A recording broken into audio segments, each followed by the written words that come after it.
자, 부모님의 입장에서는 단독 가구가 될 수 있습니다. 부모님의 입장에서는 18세 미만의 자녀도 없고 배우자도 없고 만약에 부모님이 모시고 사는 부모님, 할머니, 할아버지가 없으면 대상이 될 수도 있으니까 부모님이 잠깐 뭐 그 노인 일자리 사업 이런 거 하셨던 분들이라면 한 번쯤은 부모님 대상이 되는지 확인해 보실 필요도 있습니다.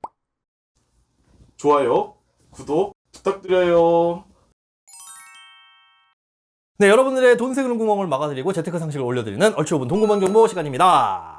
오늘의 주제는요? 네, 오늘의 주제는 근로장려금이랑 자녀장려금. 지금 신청하는 시즌이죠. 자, 6월 1일까지. 원래는 이제 5월 말까지였던 걸로 기억하는데, 요게 이제 5월 말일이 빨간 날이에요. 그러다 보니까 이제 6월 1일까지로 아마 그렇게 되어 있을 겁니다. 반기 신청이라는 것도 있는데, 그건 이제 근로자분들에 한해가지고, 1월부터 6월까지 소득, 이제 반 잘라서 신청하고, 뭐 반 잘라서 신청하고 하는데, 지금 신청하는 건 2019년 소득에 대해서 신청을 하는 게 요즘 시즌입니다. 근로장려금이랑 자녀장려금 개요 좀 짧게 설명 좀 부탁드립니다. 개요, 이게 뭐냐면, 소득이 좀 적으신 분들, 이제 그분들의 이제 근로를 장려하고 좀 부족한 소득을 메꿔드리는 거, 세금으로 이제 조금 더 도움을 드리는 그런 것들입니다. 그런데 그러니까 일을 해야지만 받을 수가 있어요. 소득이 아예 없으면 못 받고. 그러니까 좀 이렇게 근로를 장려하는 거죠. 이걸 왜 주냐라고 생각을 할 수가 있는데 그런 것들이에요. 예를 들어 복지가 너무 좋아서 그냥 일하지 않고도 놀고 먹을 수 있다. 그럼 되게 좋을 텐데 그럼 아무도 일 안 하겠죠. 그래서 어느 정도 이제 일을 하시면서 근로를 하든 뭐 사업을 하시면서 조금이라도 돈을 버시면 그 소득이 낮으면 이렇게 보태드리겠다. 그래서 소득이 얼마나 되느냐, 또 가족 구성원이 얼마나 되느냐, 이거에 맞춰가지고 조금 지원을 해드리는 성격이 있다. 또 아이가 있으면은 그만큼 또 아이도 많이 낳으셔라 하는 이 의미로 또 보태드리는 게 근로장려금, 자녀장려금입니다. 그러면 근로장려금은 버는 돈이 약간 적을수록 지원금을 주는 거고, 그쵸? 자녀장려금은 애를 많이 낳을수록 주는 거고.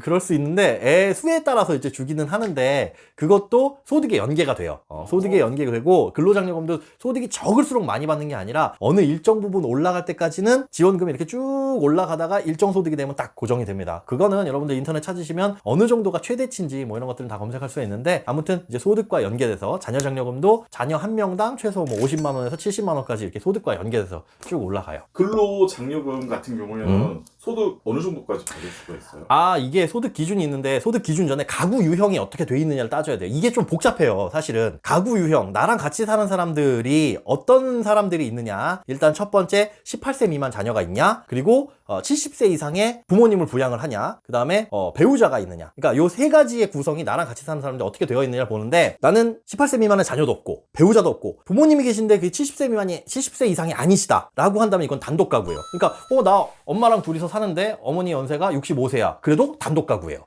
아니면 아예 없이 나 혼자 살아도 단독 가구예요. 자, 요렇게 단독 가구인 경우와 그 다음에 호벌이 가구. 이거는 같이 사는 사람은 있어. 18세 미만의 뭐 부양자녀라든가 뭐 배우자가 있거나 아니면 70세 이상의 부모님이 계신데, 자, 배우자의 소득이 300만 원 미만 연간, 뭐 이런 경우에, 그래서 나 혼자 벌 경우, 다른 사람이랑 같이 살긴 사는데 그 다른 사람의 요건이 요 세 경우, 그럴 때 나 혼자 번다 해서 호벌이 가구. 난 외벌이라는 표현이 더 익숙한데 이 근로장려금에서는 아무튼 뭐 호벌이라고 부르더라고요. 그 다음에 이제 맞벌이 가구의 기준은 뭐냐면 부부인데 맞벌이를 하긴 하는데 배우자의 소득이 300만 원을 넘어갈 경우 맞벌이 가구다. 이렇게 간단하게 나눌 수가 있습니다. 그래서 그 세 가지 가구 유형에 따라서 단독 가구는 연간 2천만 원, 그 밑으로까지, 그 다음에 호벌이 가구는 3,600, 그 다음에 맞벌이 가구는 4천만 원 밑으로 벌게 되면 그때 이제 근로장려금이나 자녀장려금을 지급을 해줍니다. 자녀장려금 같은 경우는 뭐 호벌이 가구든 맞벌이 가구든 소득 기준은 4천만 원, 요게 기준이고요. 그 아래여야 받을 수가 있습니다. 그러면 소득 기준 맞추기만 하면 일괄적으로 다 주는 거야, 아니면 차등이 있어요?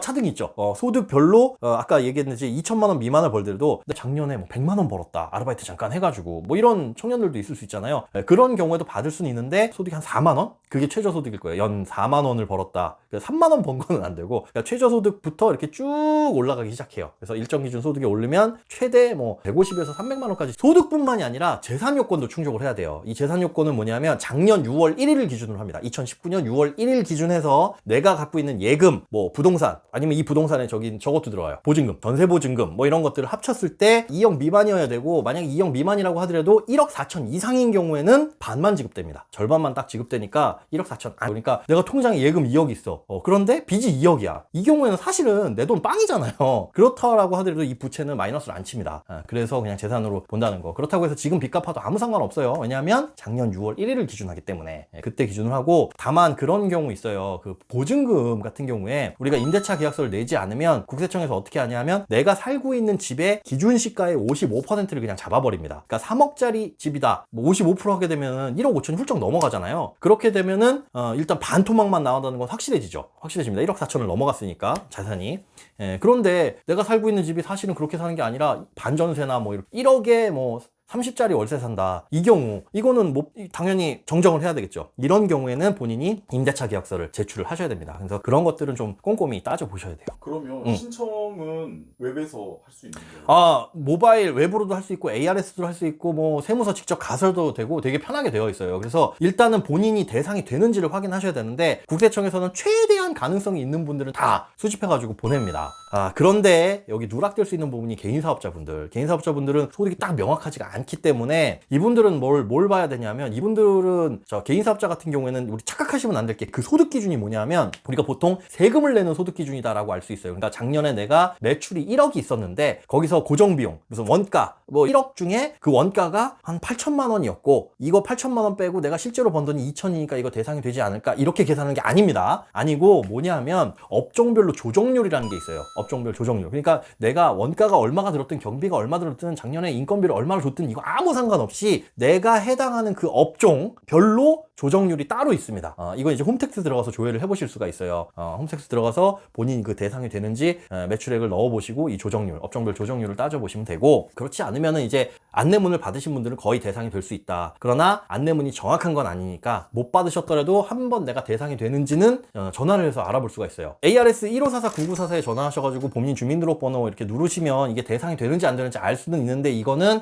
거의 이제 근로소득자에 맞춰져 있을 거예요. 사업소득은 작년에 얼마를 벌었는지 뭐 국세청에서 종합하기는 하지만 틀릴 수도 있잖아요. 매출 취소가 일어나는 것들도 있을 수 있고. 그래서 본인이 생각하기에 나는 이거 맞을 것 같다면 일단 홈택스에 들어가셔가지고 업종별 그 조정률이랑 이거 따져가지고 계산해 보시고, 만약에 그게 맞다 그러면 이제 5월달에 종합소득세 신고를 할 때 그대로 신고를 하실 거 아니에요. 그러면 지급이 아마 될 거고, 만약에 나는 업종별 조정률로 따졌을 때는 내가 생각했을 땐 됐는데 실제로 5월에 종합소득세 신고를 해보니까 안 되더라. 그러면은 이건 뭐 지급이 안 되는 거고요. 간편하게 이제 안내문 받으신 분들은 거기에 나와 있는 대로 신청하시면 되고, 아니면 홈택스 한번 들어가 보셔서 본인이 대상이 되는지, 나는 소득이 좀 높을 것 같아서 안 될 줄 알았는데 하시는 분들도, 부모님이랑 같이 사는 분들 중에 부모님이 만약에 소득이 있으셨다 그러면 부모님의 입장에서는 받을 수 있어요. 왜냐하면 이 부모님의 입장에서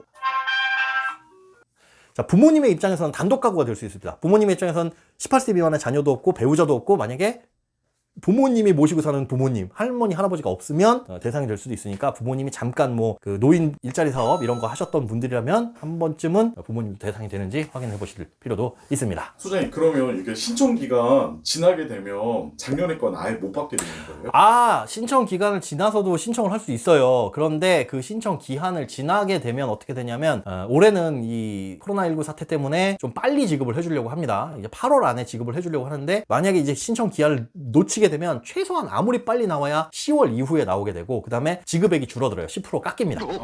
그러니까 늦추지 마시고 할 수 있으면 생각난 김에 빨리빨리 하시는 게 가장 좋습니다. 그러면 이거 대리인 없이 본인만 신청할 수 있어요? 본인이 들어가서 신청하는 게 원칙이긴 한데, 뭐 이제 세무서 가가지고 하실 분들, 뭐 부모님 이제 연세 많으시면 모르실 수 있고, 그런 거 인터넷 잘 못하실 수도 있으니까, 그런 분들 같은 경우에는 아무래도 세무서 직접 방문해가지고 대리인이 신청을 하셔도 가능합니다. 근데 전화로 ARS로 해가지고 그 개인 인증번호 오거든요, 안내문에. 그것만 입력을 하셔도 충분하니까 아무나 하실 수 있어요.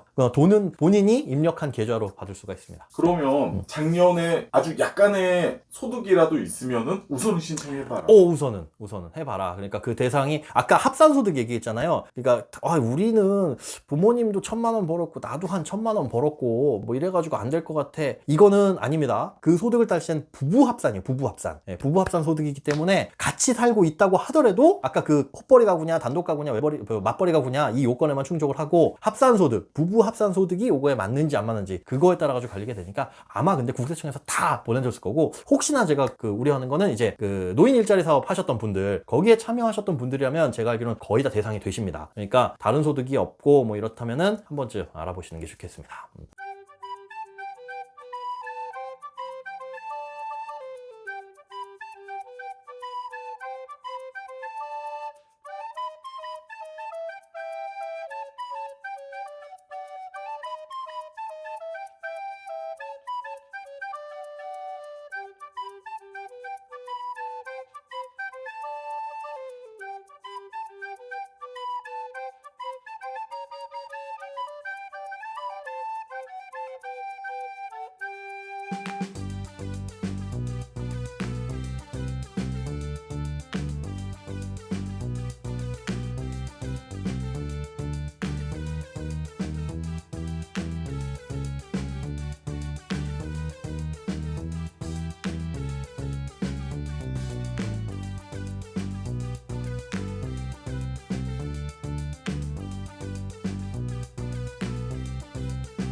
네, 오늘은 근로장려금, 자녀장려금에 대해서 알아봤습니다. 궁금하신 내용 있으시면 댓글로 남겨주시기 바랍니다. 그러면 저희가 대댓글로 달아드리거나 아니면 추가적인 영상 제작해서 알려드리도록 하겠습니다. 감사합니다. 끝!